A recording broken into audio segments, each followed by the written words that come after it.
जय श्री राम। आप सभी को मेरा नाम अतुलपुरी। मैं आध्यात्मिक मंत्र चिकित्सक भगवान का एक छोटा सा परम भक्त आप लोगों की सेवा में दोबारा से उपस्थित हुआ हूँ।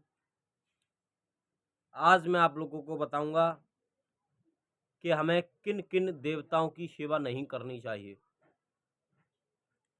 और किन किन देवताओं के कारण हमारे घर में भारी तकलीफ़ें, भारी मुसीबतें या भारी विपदा आती है और हमारा घर प्रेतों के कारण धंसता चला जाता है और हम बहुत ज़्यादा तकलीफ़ में आ जाते हैं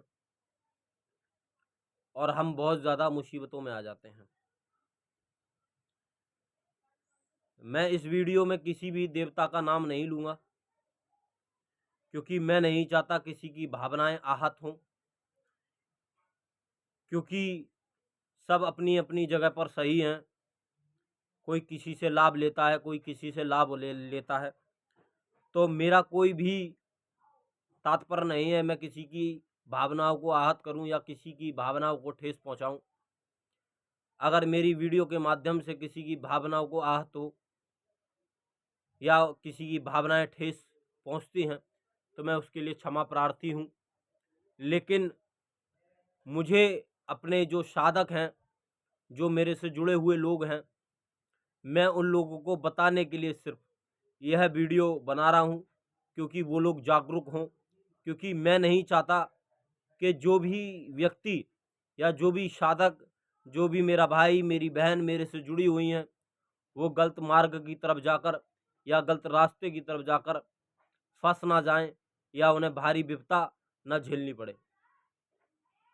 मैं उन देवताओं की बात कर रहा हूं जो आजकल लोग पूज रहे हैं, जहां भेंट का प्रावधान है। मैं देवताओं का नाम नहीं लूंगा, मैं इसी प्रकार से आप लोगों को समझा दे रहा हूं। जहां जिस देवता पे भेंट का प्रावधान है, भेंट का मतलब कि जैसे मुर्गा, बकरा या इत्यादि का भोग लगता है, जैसे मांस का, बहुत से ऐसे देवता हैं जहां पर सड़े हुए मांस का भी भोग लगता है, दारू का भोग लगता है, हुक्के का भोग लगता है, हुक्का दिया जाता है।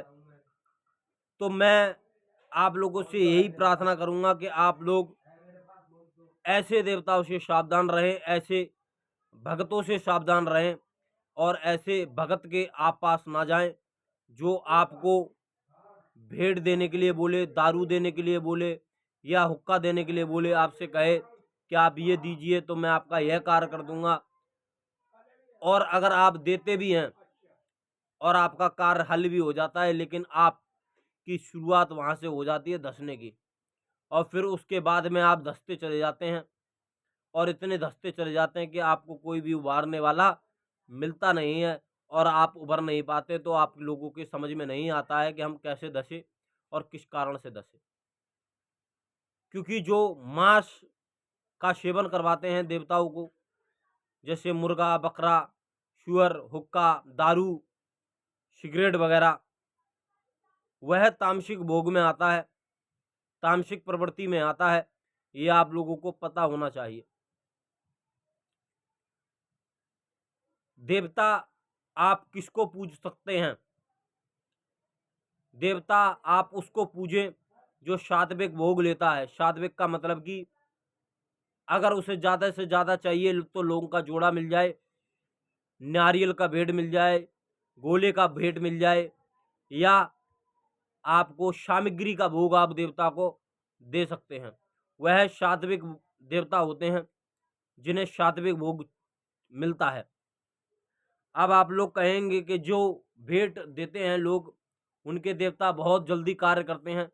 कार्य भी आपके देवता बहुत जल्दी करते हैं, लेकिन आप लोगों को अपने देवताओं पे भरोसा नहीं है और पूर्ण तरीके से निष्ठा नहीं है उनके ऊपर, और नहीं आप लोगों को विश्वास है।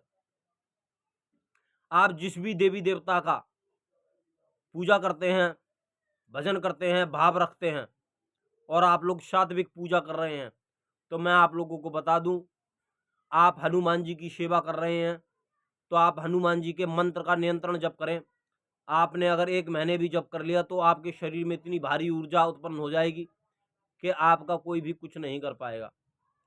लेकिन शर्त यही है कि ऐसा ना करें कि आपने 10 दिन कर लिया, 11 दिन कर लिए, फिर उसके बाद में आपने करा ही नहीं। आजीवन आपको करना पड़ेगा। आजीवन का मतलब कि जैसे जो तामसिक भोग के भगत होते हैं, जो अपने देवता को तामसिक भोग देते हैं, वो आजीवन उस देवता को पूजते हैं और उसी के अनुसार चलते हैं और मान्यता उनकी बहुत तगड़ी रहती है। इसी प्रकार से आप लोगों को भी अपने देवताओं पे मान्यता रखनी पड़ेगी और उनको नाम जप से मनाना पड़ेगा। और अगर आप भोग देना चाहते हैं तो आप एक नारियल ले लें सूखा। अगर आप भोग देना चाहते हैं, आप चाहते हैं कि मैं अपने देवताओं को भोग दूं, आप दे सकते हैं। तो एक गोला ले लें, गोला को आप ऊपर से टोपीदार काट लें और उसके अंदर घी, थोड़ा सा सामग्री आती है कुबेर सामग्री, पंचमेवा, आप डालकर उसको मिलाकर उस गोले में भरकर और दोनों हाथों के बीच में आप रख कर और 1 घंटे, आधा घंटे आप उसी देवता के मंत्र का जाप करें। जिस देवता का आप भजन करते हैं, जैसे मैं हनुमान जी महाराज का भजन करता हूँ, उनकी सेवा में हूँ, तो आप उन्हीं के मंत्र का जप कर सकते हैं। ओम हम हनुमते नमः ओम। दोनों हाथों में दबाकर आपको आधा 1 घंटा आंखें बंद करके जाप करना है और बालाजी महाराज से, हनुमान महाराज से प्रार्थना करना है, हे बजरंगबली महाराज, ये जो मैं भोग आपको दे रहा हूँ गोला का, आप इसको स्वीकार करें और हमारे घर में सुख शांति और समृद्धि लाएं। इसी प्रकार से आप आम की लकड़ियों के बीच में आप उस गोले को रख दें और जला दें। आपका घर सुगंधित हो जाएगा और आपके देवता भी प्रसन्न हो जाएंगे। अगर आपके आसपास में कोई सिद्धि है तो उसको भी भोग प्राप्त होगा। और नाम जप आप नियंत्रण करें। अगर कोई भी व्यक्ति माला नहीं फेर सकता, माला से जाप नहीं कर सकता, तो इस प्रकार का एक काउंटर आता है, आप इसका प्रयोग कर सकते हैं काउंटर का। ये 30 रुपए का आ जाता है, इसका मूल्य मात्र 30 रुपए है। ये 30 रुपए का आता है, आप उंगलियों के बीच में आप फंसा लें और एक-एक करके आप मंत्र का जप करें। जैसे मैं बोलता हूँ ओम हम हनुमते नमः ओम, ओम हम हनुमते नमः ओम, ओम हम हनुमते नमः ओम। आप इसको आसन पर भी प्रयोग कर सकते हैं, आसन पर बैठकर भी प्रयोग कर सकते हैं और चलते-फिरते आप लगातार जप कर सकते हैं इसको, उँगली में धारण करके। अगर आप कोई कार्य कर रहे हैं तो इसको उतार के जेब में रख लें और अगर कोई कार्य नहीं कर रहे हैं तो आप इसको उँगली में पहन के लगातार जप करते रहें। आपको याद रहेगा कि आपको जप करना है और आप उपांशु और मानसिक जप इससे लगातार कर सकते हैं। इससे आपकी जाप की सीमा बढ़ेगी और आपके शरीर में ग्रहण शक्ति बढ़ेगी। तो मैं आप लोगों से बोलता हूँ, आप लोग ऐसे भक्तों से, ऐसे साधकों से आप सावधान रहें जो आपसे भेंट देने के लिए बोलता है या भेंट देने के लिए बोलते हैं। आप ऐसे लोगों से सावधान रहें और ऐसे लोगों से आप दूरी बनाएं।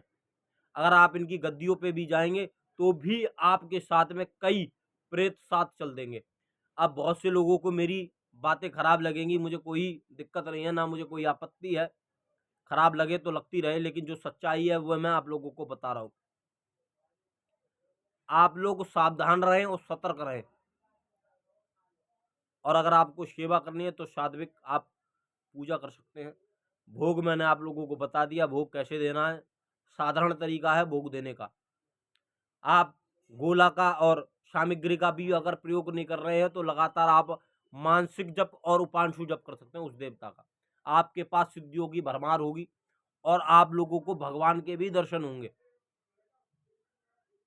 और आप लोग ऐसे लोगों से बचें जो लोगों को गुमराह करते हैं। बहकावे में ना आए और सही मार्ग पे चलें। जय श्री राम, जय महाकाल।